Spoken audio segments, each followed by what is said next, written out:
Hello বন্ধুরা, জ্যোতি দিদির রান্নাঘরে আপনাদের সবাইকে স্বাগত। আজকে আমরা মুসুরির ডাল দিয়ে, পেঁয়াজ দিয়ে আর শুকনো লঙ্কা ভাজা আর ধনিয়া পাতা, নুন আর সরিষার তেল দিয়ে এটাকে ভর্তা বানাবো, মুসুরির ডাল সিদ্ধটাকে। আপনারা দেখতে থাকুন।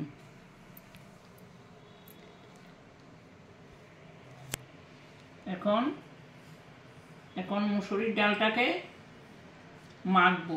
এখন নুন দিচ্ছি আর পেঁয়াজ দিয়ে আর শুকনো লঙ্কা দিয়ে আবার এটাকে মেখে নিচ্ছি। আপনারা দেখতে থাকুন।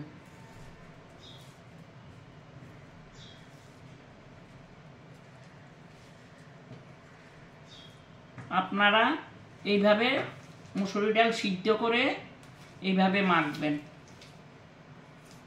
খেতে খুব, এই ধনেপাতা দিলাম, ধনেপাতাও দিবেন।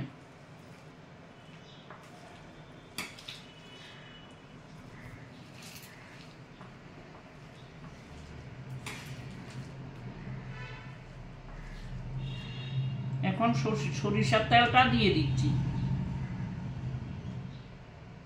সরিষার তেল দিলাম।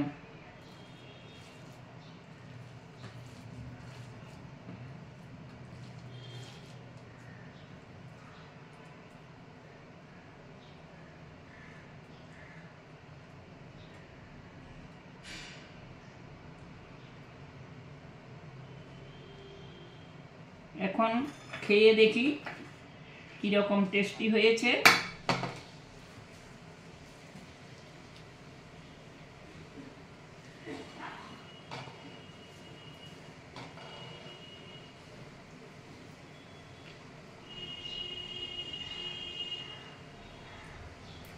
খুব স্বাদ হয়েছে। আপনারাও এরকম করে খাবেন, দেখবেন এক থাল ভাত খেতে পারবেন, একটা ভাতও থাকবে না।